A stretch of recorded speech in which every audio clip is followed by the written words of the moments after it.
ആ ബുദ്ധിയില്ലാത്ത ഗലാത്യരെ, യേശുക്രിസ്തു ക്രൂശിക്കപ്പെട്ടവനായി നിങ്ങളുടെ കണ്ണിന് മുമ്പിൽ വരച്ചു കാട്ടിയിരിക്കെ നിങ്ങളെ ക്ഷുദ്രം ചെയ്ത് മയക്കിയതാണ്. ഞാൻ ഇതൊന്നു മാത്രം നിങ്ങളോട് ഗ്രഹിപ്പാൻ ഇച്ഛിക്കുന്നു. നിങ്ങൾക്ക് ആത്മാവ് ലഭിച്ചത് ന്യായപ്രമാണത്തിൻ്റെ പ്രവൃത്തിയാലോ വിശ്വാസത്തിൻ്റെ പ്രസംഗം കേട്ടതിനാലോ നിങ്ങൾ ഇത്ര ബുദ്ധി കെട്ടവരോ? ആത്മാവ് കൊണ്ട് ആരംഭിച്ചിട്ട് ഇപ്പോൾ ജഡം കൊണ്ടോ സമാപിക്കുന്നത്. എന്നിട്ട് വയ്ക്കുകയാണ്, ഇത്രയെല്ലാം വെറുതെ അനുഭവിച്ചു. അപ്പോൾ ഈ ഗലാത്യ സഭ എന്ന് പറഞ്ഞാൽ ഇവർ പുതിയ നിയമസഭയായിട്ട് തീർന്ന ഒരു സഭ എന്ന് വെച്ചാൽ മാനസാന്തരപ്പെട്ട് സ്നാനമേറ്റ ഒരു കൂട്ടമായത്. ഇവരുടെ ഇടയിലേക്ക് അപ്പോൾ യഹൂദന്മാരിൽ നിന്ന് ചിലർ വിശ്വാസത്തിൽ വന്നിട്ട് അവരും സ്നാനമേറ്റ് വിശ്വാസത്തിൽ വന്നിട്ട് ഇവർ ചില ഉപദേശം കൊണ്ടുവന്നു.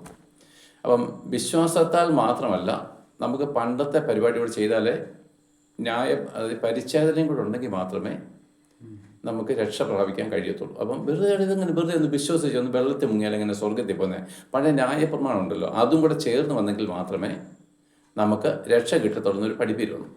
ഈ പഠിപ്പീര് വന്നപ്പോൾ എന്താ സംഭവിച്ചതെന്നറിയാമോ? ഇവിടെ പ്രഗത്ഭനായിരിക്കുന്ന ഒരു ഉപദേശം ഉണ്ടായിരുന്നു, നമ്മുടെ പത്രോസ് ഇതിനകത്തുണ്ട്. പത്രോസ് 1:14 പറഞ്ഞത്, പത്രോസും ആദ്യം ഇതൊക്കെ ഇങ്ങനെ തന്നെ വിശ്വസിച്ച് ഇവരോട് കൂടെ അപ്പം ഈ ജാതികളായിരുന്നു യഹൂദന്മാർ ജാതികളുടെ ഇടയിലോട്ട് തിന്നാനും കുടിക്കാനും പോകത്തില്ലല്ലോ. പക്ഷെ പത്രോസ് അപ്പം ജാതികളായാലും യവനായാലും യഹൂദനായാലും എല്ലാവരും ക്രിസ്തുവിൽ ഒന്നത്രേ പുതിയ നിയമത്തിൽ. ഇപ്പം ഹിന്ദുവായിട്ട് ഞാൻ സ്നാനമേറ്റ് വന്നാലും ഒരു മുസൽമാൻ വന്നാലും ക്രിസ്ത്യാനി വന്നാലും ഏത് അനുഭവത്തിൽ വന്നാലും സ്നാനമേറ്റ് വന്നു കഴിഞ്ഞാൽ അവരെല്ലാം തുല്യരാണ്. ഇതാണ് ശരിക്കുള്ള കാര്യം. അപ്പോൾ ഈ യഹൂദന്മാരുടെ ഈ തെറ്റായിരിക്കുന്ന ഉപദേശം കണ്ട് പത്രോസ് വെച്ചിട്ട് തെറ്റിപ്പോയി. പത്രോസ് പെട്ടെന്നുണ്ടല്ലോ. അപ്പം ഈ ജാതികളായിരിക്കുന്നവരോട് അവനും അപ്പം നുറുക്കി ഭക്ഷണം കഴിച്ചൊക്കെ പോകുന്നവനാണ്. പക്ഷേ ഈ ഉപദേശം വന്നപ്പോൾ അവനും ഒരു സംശയം. അപ്പോൾ ഇവനെ വിട്ടു. ഈ ജാതികളെ വിട്ടിട്ട് പിന്നെ യഹൂദന്മാരുടെ മാത്രം ചേർന്നിരുന്ന ആരാ? ഈ പത്രോസ് പോലും. അപ്പോൾ പൗലോസ് ഇതെല്ലാം കേട്ടിട്ട് ഇവരെ ശാസിക്കുകയാണ്, നിങ്ങൾ ഇത്ര ബുദ്ധി കെട്ടവരായിപ്പോയോ? നിങ്ങൾ ന്യായപ്രമാണ പ്രകാരമാണ് രക്ഷ പ്രാപിച്ചത്.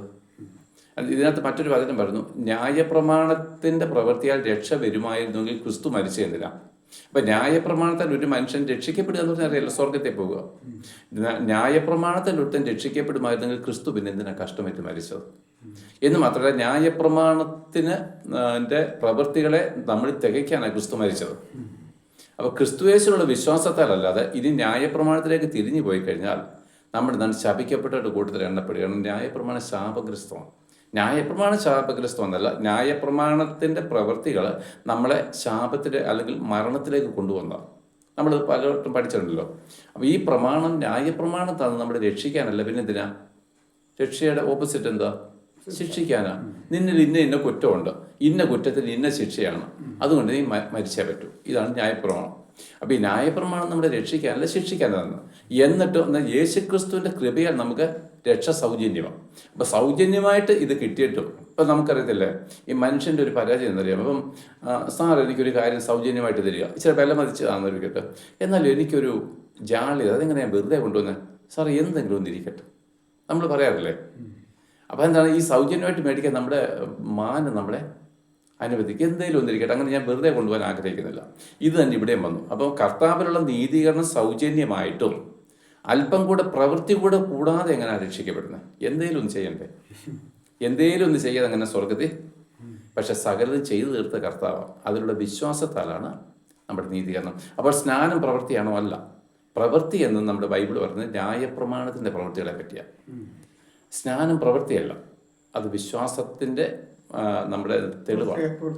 പൂർത്തിയാക്കണം എന്ന് സിമ്പിളായിട്ട് പറയാം.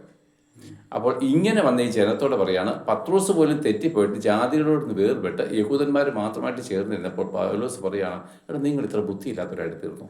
നിങ്ങളൊന്ന് ഓർത്ത്, നിങ്ങൾ ഈ രക്ഷ പ്രാപിച്ചത് ന്യായപ്രമാണം അനുഷ്ഠിച്ചാണോ ഈ വിശ്വാസത്തിൻ്റെ വചനം കേട്ടാണോ വിശ്വസിച്ചത്? ഇതൊക്കെ ഒന്ന് ചിന്തിച്ച് എന്ന് പറഞ്ഞ് ഇവരെ ശാസിക്കുന്ന രംഗമാണ്.